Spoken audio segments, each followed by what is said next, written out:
plus tu te détournes du rappel d'Allah et plus tu vis une vie pleine de gêne. Et moins tu te détournes, plus tu es proche, plus tu te tournes vers le rappel d'Allah et moins tu vis une vie de gêne, subhanallah. C'est pour cela qu'Allah Azza wa Jalla dit Ala bi dhikrillahi tatma'innul qulub. N'est-ce pas par le rappel d'Allah que les cœurs se tranquillisent, que les cœurs s'apaisent? Pourquoi? Car le cœur a été créé pour adorer Allah tabaraka wa ta'ala. Et dès lors que le cœur est détourné de sa fonction initiale et de ce pourquoi il a été créé, alors il devient instable. Et il est touché par toute forme de maladie. C'est pour cela qu'aujourd'hui les gens nous parlent du stress, maladie du siècle, le stress. Tout le monde est stressé. Ah, j'ai des plaques, j'ai des éruptions cutanées sur mon corps. Non, c'est le stress. J'ai des problèmes de ventre, c'est le stress. Je perds des cheveux, c'est le stress. J'arrive pas à dormir, c'est le stress. Et tout ce que l'être humain trouve comme gêne dans son quotidien, vu qu'on n'arrive pas à mettre le doigt dessus, on n'arrive pas à mettre un nom sur cela, alors qu'est-ce qu'on dit? Le stress.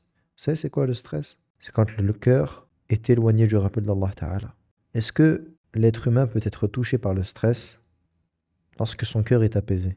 Ajibou, répondez-moi. Est-ce qu'on peut être stressé avec un cœur apaisé? Est-ce que vous pensez que c'est deux choses qui sont possibles? Donc forcément, qu'est-ce que cela implique? Cela implique que plus le cœur est apaisé, moins le corps est stressé. Et plus le corps est également tranquillisé. Car le cœur est quoi? Est le roi des membres. Le roi du corps. Le cœur est le roi du corps.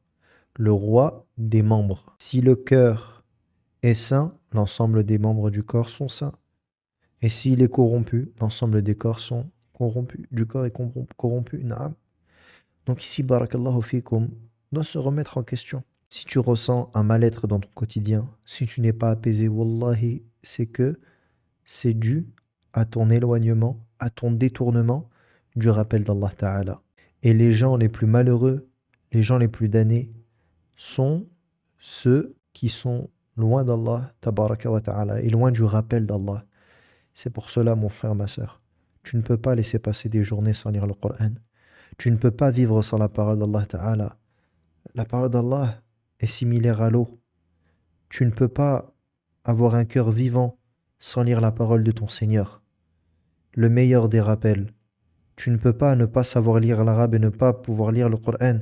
Tu ne peux pas ne pas comprendre l'arabe et ne pas pouvoir comprendre le Coran, ne pas pouvoir comprendre la parole d'Allah. Allah te décrit le paradis, tu ne comprends pas. Allah te met en garde contre l'enfer et tu ne comprends pas. Allah se décrit à toi. Allah se décrit à toi par ses plus beaux noms, par ses plus beaux attributs. Allah Azza wa Jal se décrit par ses actes et tu ne comprends pas. Allah subhanahu wa ta'ala te conte les histoires des prophètes, les meilleurs des hommes, et tu ne comprends pas. Allah tabaraka wa ta'ala te cite les histoires des meilleures des femmes, et tu ne comprends pas. Allah Azza wa Jal t'évoque la situation des peuples qui nous ont précédés. Et comment est-ce qu'Allah Azza wa Jal les a châtiés, et tu ne comprends pas. Il a mata. Jusqu'à quand? Jusqu'à quand est-ce que nous allons rester dans cette insouciance? Et allons-nous nous plaindre de notre situation? Jusqu'à quand? Quand est-ce que nous allons nous réveiller et avancer vers Allah Azza wa Jal avec vigueur, avec envie, avec espérance, avec espoir, mais avec crainte également? Mata, quand est-ce que nous allons être ainsi? Il faut donc faire attention et retenir cette règle, l'étroitesse, la gêne du corps, de l'esprit est à mesure du détournement du rappel d'Allah Azza wa Jal. Allah nous dit Taha ma anzalna alayka al-Qur'an litashqa. Taha. Nous ne t'avons point révélé le Coran afin que tu sois triste, afin que tu t'attristes. Ya'ni anzalna alayka al-Qur'an litas'ad. C'est-à-dire que nous avons fait descendre le Coran afin que tu te réjouisses. Le Coran est le moyen d'obtenir le bonheur dans cette dunya. Et le Coran est une guérison وننزل من القرآن ما هو شفاء. Faisons descendre du Coran ce qui est une guérison. Le Coran est une guérison.